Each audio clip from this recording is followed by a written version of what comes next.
Welcome, everybody, to another episode of KDM, which stands for Kit Demetri Movies. And today, we're going to be talking The Equalizer 3. So I, along with my good friend and colleague, Kit Bowen. Hi, Kit. Hi, everybody.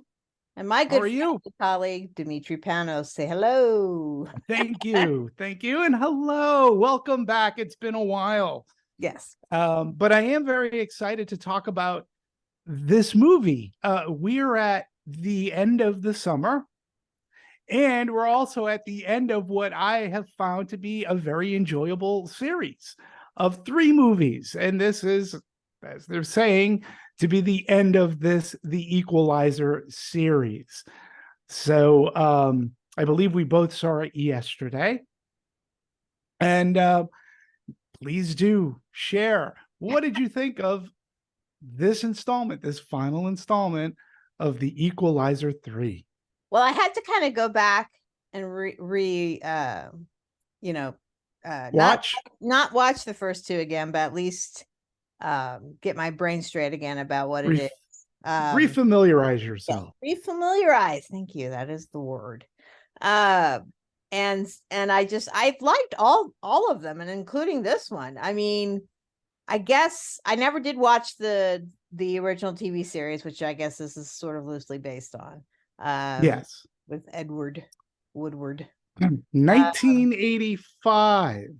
Yeah. It began. They also rebooted it again with Queen Latifah. Now it is Queen Latifah. Yeah. Yes, but it was before even Queen Latifah. There was the television show, which was relatively successful. It lasted for a good few seasons, and then this movie came out in, I want to say, the first one came out in, I want to say, 2011, I believe it was. That sounds about right. Mm-hmm.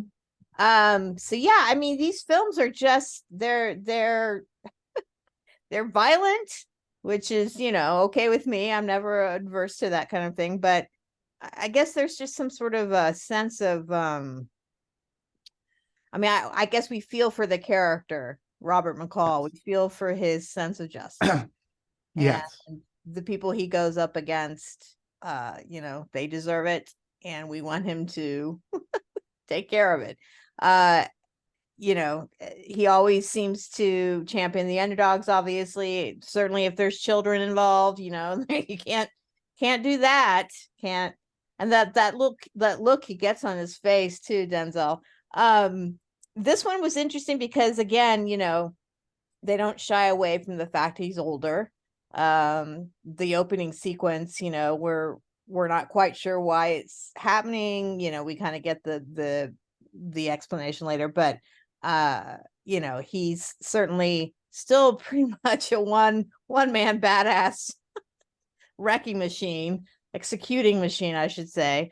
But then he, something happens to him, and he ends up, sort of convalescing in this really very beautiful village in Italy. I'm not sure exactly where it was filmed, but my God, I wanted to go. Yeah, there was Naples and Amalfi, Italy. I don't know about you, but for me, it reminded me of the setting of where Luca was the inspiration for Pixar's Luca, is what this Altamont.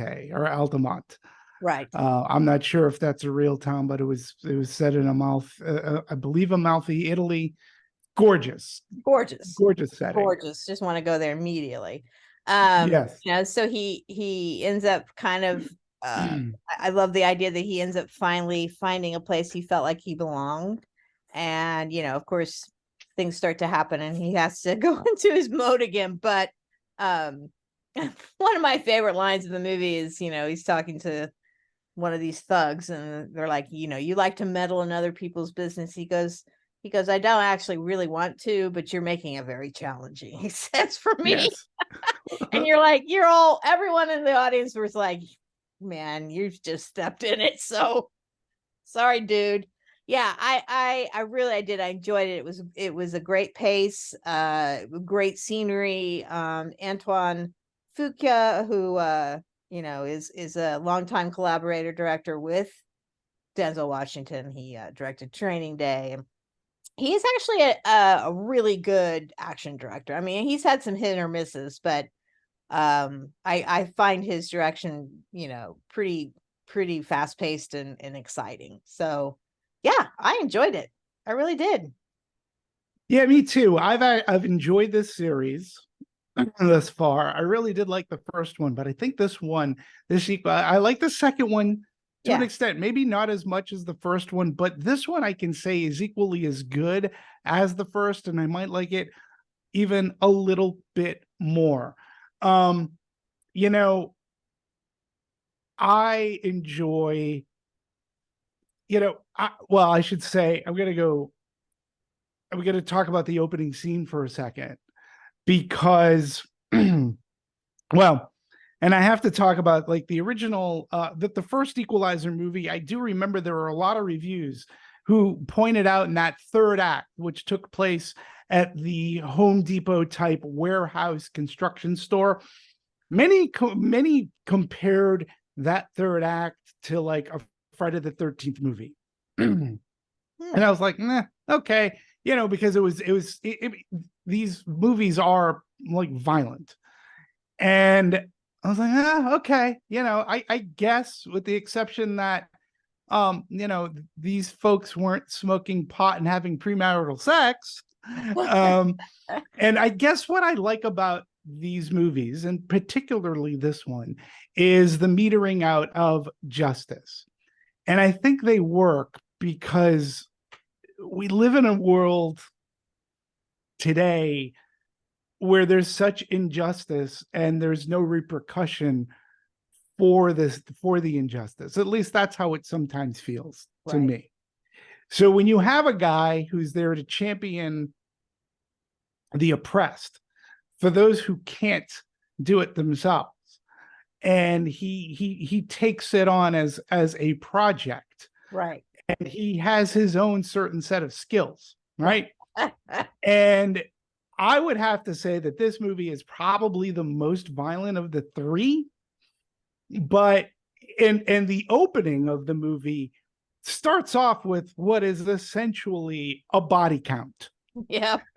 And it is done so well because it is the owner of this villa on a farm who comes to his house. He's in this big driveway, and all right from the beginning, there are bodies littering the pathway to the house, and it's from this character's point of view. Right. And as you go deeper into the house, it's breadcrumbs or body parts that he follows to this room. And it's here, and I was thinking to myself of those critics that talked about Friday the 13th, and I'm like, wow. I go, we've already, like, Friday the 13th movies usually end with the final girl running through the body count, and here it starts off with a body count that not only rivals a Friday the 13th movie, but I think it rivals the series. I mean, Right. it was insane. It was. And then when it goes for how he dispatches, like, and there we see McCall sitting on what to me looked like a throne, Yes. and he had one person who had a gun to his head. But the one thing we know, and I think I think that what Antoine Fuqua does, and the writer, uh, of the actually the three movies, Yeah. which Richard Wenk, which it's rare that you have the same team involved for three movies, Right. right? All three movies, these folks have been involved. And I think what they do great and what they're best at is we know who the bad guys are. Like, we know it's black and white. These are the bad guys. These are why they're bad guys. Right. This is the good guy. Yeah. So there's no gray area. They're bad and they're really bad. Yep. And we know that if they have McCall in their sights, it's really not going to end too well for them. Nope. Sure is. And at the beginning, he dispatches one person that Jason Voorhees would have never thought of. Like, he literally shoots a guy in the eye and then continues to shoot through his head, taking out other people. And I'm like, oh my God. I know. And he does it with a calmness and a cool panache and a style that only Denzel can pull off. Yep. And it's really great. But when he gets, as you mentioned about him getting old, he left his guard open. He takes a shot to the back, and he's taken in by this town of Altamont, who, it was so beautiful. And like, you could smell the sea air and the fish, and the people were just so welcoming. And Enzo, the doctor, Yeah. and then, but as the story goes along, the farmhouse ends up being a part of this story. And, he calls as an anonymous tip, and Dakota Fanning is this character, a CIA operative. And he's like, look, you got to check this place out. Yeah. Well, how do you know this? Well, I was just walking by. and, The area, yeah. And it was good to see her and Denzel together again. Yeah. And it was fun because I felt that the way they acted against one another was as if they had some great scenes together. They grew up. Like, it's almost as if they remained, like, as if Denzel kept an eye on her. Yeah. And she was fantastic. And I loved how everything ties together.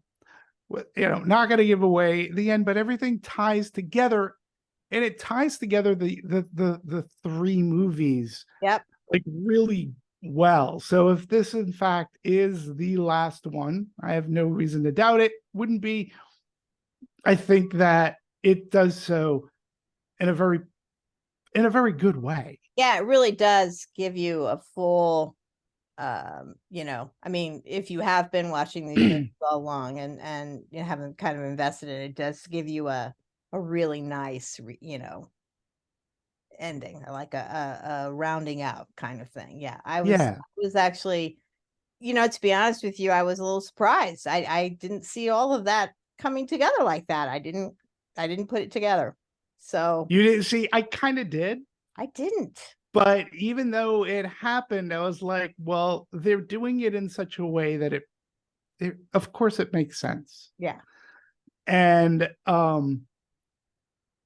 it was, it answered questions for another character, and it added to another character's arc that was really well done. Yes. And very smart. And it does tie back to, well, particularly the first movie, which took place in Boston.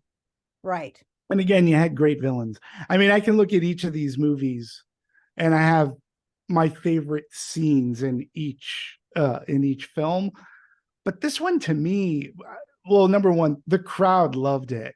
Oh, us too. Yeah, I saw it. I saw it with my mom. She's a big action person too. So yeah, everyone was cheering, and it's nice. So, and I mean, I just love that kind of feeling when you go to a movie, and because people are looking, they know what they're going to get. But I also, like I said, just reiterating, it's the metering of justice, and it's not just vigilantism.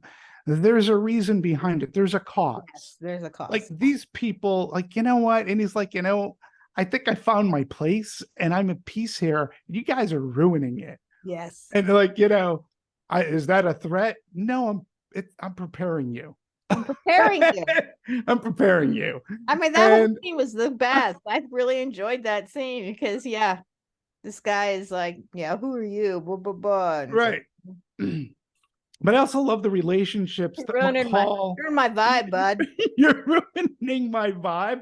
But I love the relationships that he built there, particularly with I loved the cafe waitress. Yeah. I mean, played by Gaia Scodelato. She was great.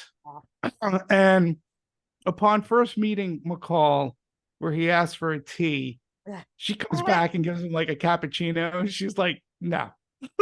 Real people. It's Yeah. teas for old ladies and Englishmen or something. Yeah. Right. But their relationship, the way that it evolved, although there was nothing that was consecrated as a romantic relationship, it still evolved like a romantic relationship. Yeah. I felt, there was something there, and I liked how they were touring the town, and wonderful food. Oh my God. yeah, I was craving calamari after that. I really was. Same here. It was, yeah, I was looking for an espresso as well, and and a pastry. But then again, the thugs come in, and they're badder than bad. They do really bad things. Yeah. And I thought that but the people who played the thugs, I thought were really good too. Yes. Nobody there might have been some chewing of the scenery, but nobody went over the top. Right. So to speak. Right. So yeah, and the way that this movie ended, I was thinking about it all like this morning, going, God, I could go see that movie again. And yeah. Or just watch him now. Just wait till this one comes out on, whatever, and then watch all three of them and just get the full, do like a marathon and get the full picture. I think that would be fun. And the first one has been on cable a ton, actually. Second I haven't seen the second one was, but I think they've cycled out of the second one because the first one's been on a lot. Yeah, we were watching the second one because I've forgotten how it ended and whatnot. So, and it's on Hulu. So the first one's on Hulu too, I think. It had commercials, but still, that's okay. Still okay. Yeah, and they're enjoyable movies. The fight scene at the end of the second one's really good. Yeah. But and again, I just have to think, I believe that this Equalizer 3 is probably the most violent. The most people are dispatched.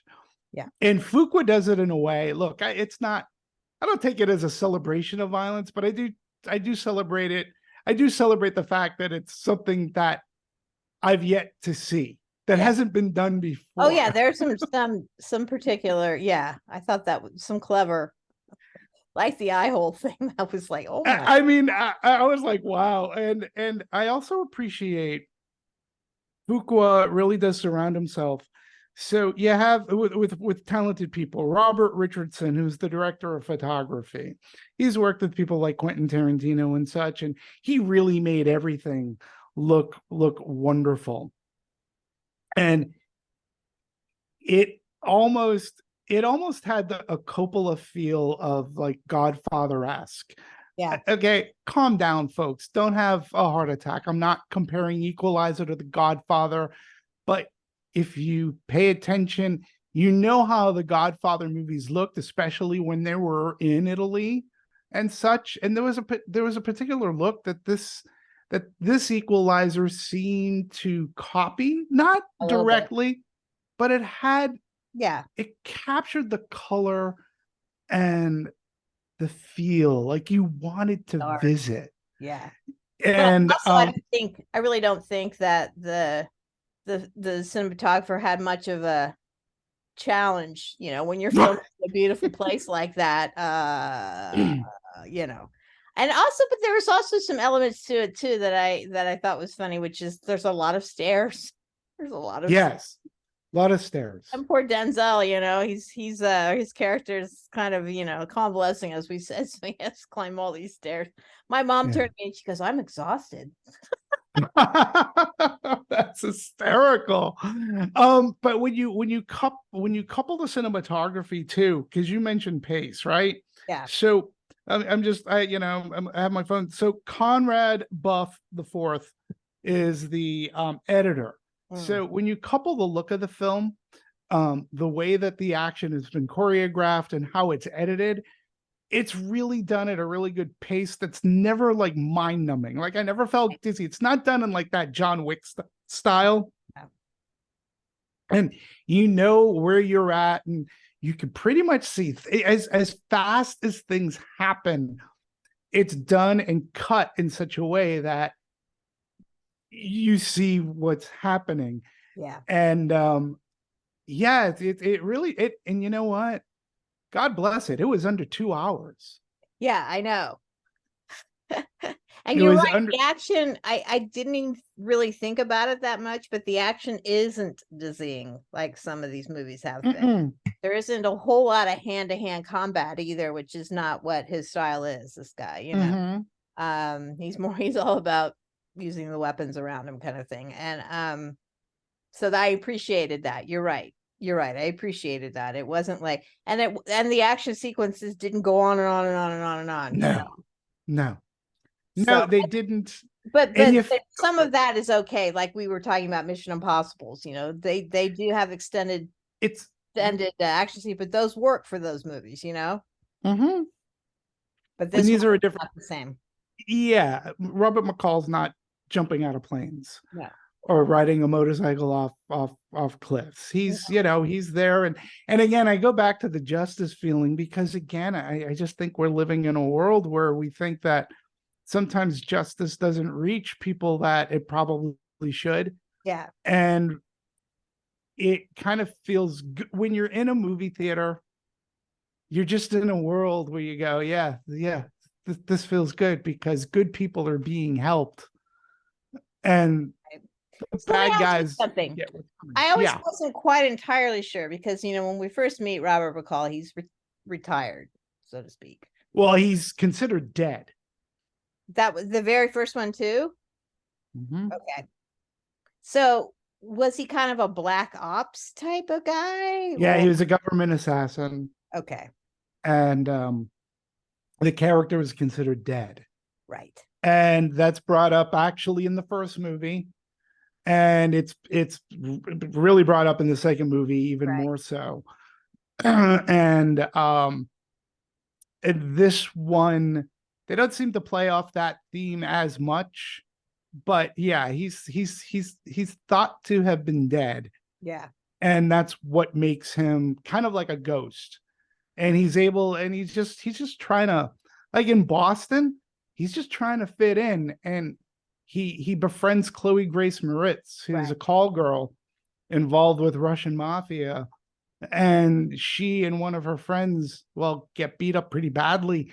And I believe her friend gets killed. Right. And McCall's like, okay, I got to help her out. Because I believe she ends up in the hospital. And and David Harbour is also in that first Equalizer as a crooked cop. He's really good in the movie. And so it's just it's really well done, and it has a really good payoff at the end. Right. And then the second movie is about the woman that was his boss. Right. And the people that he was actually they were in the same what would you call it, core, whatever grouping. And they even believe him to be dead. So, and then this one, he's just I loved how they fit in the farmhouse. And this is what I loved about the movie. Has a beginning, a middle, and an end, but it's an end that's twofold. It serves the purposes for the movie, but it serves the purpose for the entire series. Yes. So that to me, that doesn't really happen so much when people are making 3 movies. I can't even they don't even seem to be close to that. Let's say the John Wick movies. Right. Today. Yeah. So yeah, no, it and you're right. All 3 of them can kind of stand on their own, but and they were all, like you said. I mean, sequels and third installments. You always run the risk, but I feel like these 3 are standalone. But the character itself is what really compels us, and again, just turns in something that he that makes you want to watch, basically. Right. And Denzel does it so cool. It's been a little while since we've seen him. Also, Dakota. This is true. Yeah. Um, It has been a while with Man on Dakota. Fire. Was that the movie Man on Fire, right? They were in Man on Fire together. I mean, the last time I remember seeing Dakota Fanning was Once Upon a Time in Hollywood. Right. He was in that Quentin Tarantino movie. So she's not quite as busy as her sister. But no, she did The Alienist. Yes, that's right. Good. Yes. That's a good McCall. A good call. Yeah, no, they're terrific actresses, both of them. But it was nice to see Dakota kind of playing sort of a tough, cool chick, CIA. It was, and dare I say, say, you can almost see like her taking over the mantle, like in a sense. But she was really good. Yeah. Although she seems rather, I've never met the girl myself. I mean, since she was a kid, she was an excellent actress. Okay. I mean, she's worked with Anton Fuqua. She's worked with Steven Spielberg. Yeah. She's had a career, but she's just seems short to me, but she's like really good. She is good. So let me ask you, what, as far as Denzel Washington, who's probably could fit into our movie star conversation that we have had 100%. Right? What's I thought about that. I thought about our podcast because we did mention him. We did. And when you look at his filmography, what's your favorite?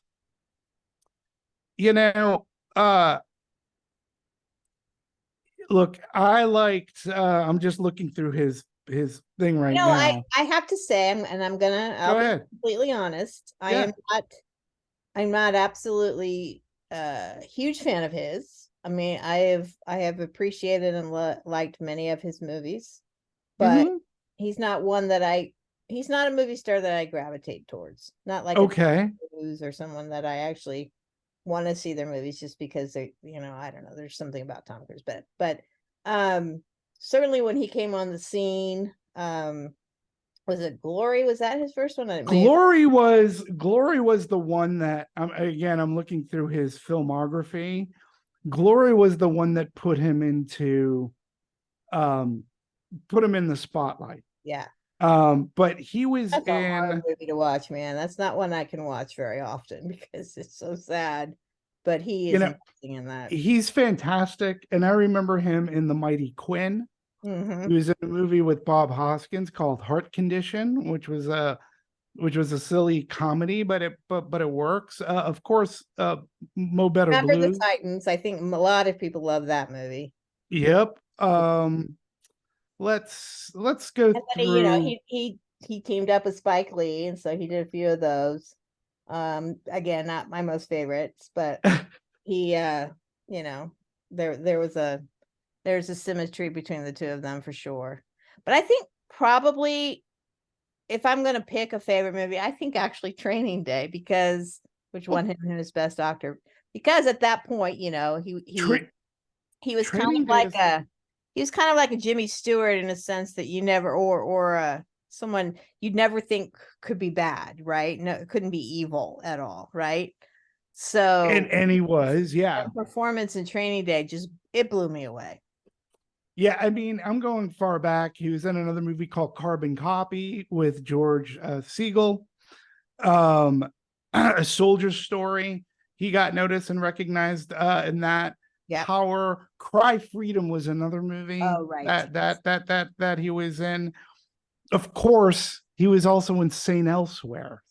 Yes. Oh, right. That's right. He started on television, correct. Which is extraordinarily successful show, 1989. And then he was in Glory. Right. And then Mo Better Blues, Mississippi Masala, Ricochet. Oh, I forgot about Mississippi Masala. That's a sweet little romantic. And of course, don't forget, Malcolm X. He was in Much Ado About Nothing. You don't have to read every one of his movies. But I'm asking you though. What's your favorite? but it's hard. Like Pelican Brief. Like we forget. We look at him now, and to me, you have to put in his whole thing of work. I mean, Crimson Tide's a fantastic movie. Oh God, I forgot about Crimson Tide. See, this is why I'm doing this, because you forget, like, he's been doing this for a smidge. for, Smidge. Another one of my favorites, Devil in the Blue Dress. See, no. And then, I was really, as Easy Rollins, a big fan of Devil in the Blue Dress. He also starred against Russell Crowe in a science fiction movie called Virtuosity, which is okay. Courage Under Fire with Meg Ryan. He did. Oh, he was in a horror movie called Fallen, opposite John Goodman. He Got Game, The Siege. I mean, this guy, remember the Titans? Yeah, was a busy. I mean, this guy has done multifaceted genres too. Yeah. Not too many comedies, but yes. Not too many comedies. He did those earlier in his career, but he's worked Taking a Pelham 1, 2, 3, where he starred opposite John Turturro and John Travolta. Oh, how about Unstoppable? With Chris Pine, that train movie, or how about Safe House? That was a movie. What's the one where he was the pilot? That was another really Flight. Robert Zemeckis. Flight. I mean, he worked opposite Mark Wahlberg in Two Guns. Yeah. And then of course, The Magnificent Seven, which I think was Netflix. No, that wasn't Netflix. That was theatrical. Also Fuqua directed. Yeah. And so the guy has had, and he turned director. He directed the movie Fences. Right. Which got acclaim. He's just done it all. And I've liked so many of his movies throughout. And, again, but you got to go back. Like, because I love Crimson Tide. That to me is equal of Hunt for Red October. Oh, yeah. 100%. And again, look who he starred opposite of. Gene Hackman, who also was a tour de force. Performance in that movie. That's a really good one. That was a little. That's a underrated gem, I think. Oh, it's a great sub movie, and he's fantastic in it. Yeah. So, look, am I sad that the series is over? Let it end. I'm just sad. Still have not answered my question. I don't know. I don't have one because I just rattled off movies that I think are fantastic. I mean, I like all of those movies that I mentioned, and I think that they're all really good, and it's hard to pinpoint, and they're each different too. Yeah. Well, so why I pinpointed Training Day, it was only because of him completely changing the view of what we had about him, because up to that point he'd been sort of either the hero or the nice guy or whatever, and so I appreciated his performance in that. So I do feel like that for me is probably my favorite of his. But like you said, all those other ones, there's been so many. He's just, hopefully he'll continue on. If he doesn't want to, though, he's got this filmography that will last forever. So he does it with a kind of charisma and style that nobody else really has as well. Actually, though, I did see he's in Gladiator 2. Oh, is he in Gladiator 2? Which is been sidelined because of the strikes, but sure. It's coming our way. So what we haven't actually given our ratings for Equalizer 3. I mean, I would give it a solid 4.5. I'm giving it a solid 4. I usually don't do halves, but for me, it's just a very good movie, and it's a very good way for us to end the summer. Yeah. To be honest, I think it's been a pretty decent summer thus far. I've enjoyed more than I've not enjoyed movies. Right. And they've all, and to me, they've been spread apart throughout the entire summer. I've had something in May, June, July, and August. And now we're coming upon Labor Day, and this for me is a perfect movie to end, say the movie-going summer movie experience. And this one works, and I think it's a good crowd pleaser, but I also think it's a good movie. If you can't handle the violence, well, I don't know what to tell you. It earns its R rating. For sure. That is for sure. And again, Fuqua and Washington are not unlike we talked about McQuarrie and Cruz. Yes. You Yes. know, they work really well together. They seem to have their own sign language. They know what they want. They know what to give to an audience. Yeah. And I think this one, look, a third movie, it has no right to be as good as it is. Right. But But they've spaced them apart, which is good.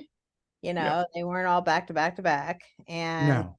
certainly I'm sure that Denzel, I don't know if it was initially thought that they'd be three of them all together, but I'm sure, you know, Antoine, they got a script that they really both could, you know, get behind. And I thought, that And let's face it, it was an all expense paid trip to the southern Really? Italy. So, oh, it's a wrap, guys. Oh, okay. I'm going back to my hotel and Yeah. have some fish. No, Calamari. it's like what did Adam Sandler say? He's, you know, all the silly movies he makes, he goes, Uh-huh. I just like to go to some real cool place, some vacation place with my friends, and we'll just make a movie. Yeah, let's just make a movie. And that's what they did. They were like the most gorgeous place in Italy. I mean, they went to Naples. I mean, Okay. it was, yeah, it was It's like, so I'm down to Italy, man. I'm going. yeah, I'm going. I was like, oh, we have to work. Oh, okay. Let's We're gonna film a few shoot this scene. scenes. Oh, I'm gonna drive a car into this guy on the wall. Okay, we'll do that first. Oh, We'll have some. how awesome was that? Oh my god, another one. Oh, I'm sorry. All car things just always make me jump. I don't care what it is. If it's the dumbest movie on the planet, if a car all of a sudden comes from the side and hits, you know, what they do that where they're not expecting it, I jump every single time. Every single time. So yeah, there was a few jumps in this one. yeah, it's good. I solid 4, and I think it's really good. I think people are going to enjoy it, Yeah. and they'll enjoy this sign off from Robert McCall, and I think they're going to be very satisfied with the ending. Yeah, That usually is the hardest thing for people to stick if you're ending a series. So they do it very well here. So, well, kid, another pleasure. God, we talked all things Denzel. We talked Equalizer, all things Equalizer and Equalizer 3.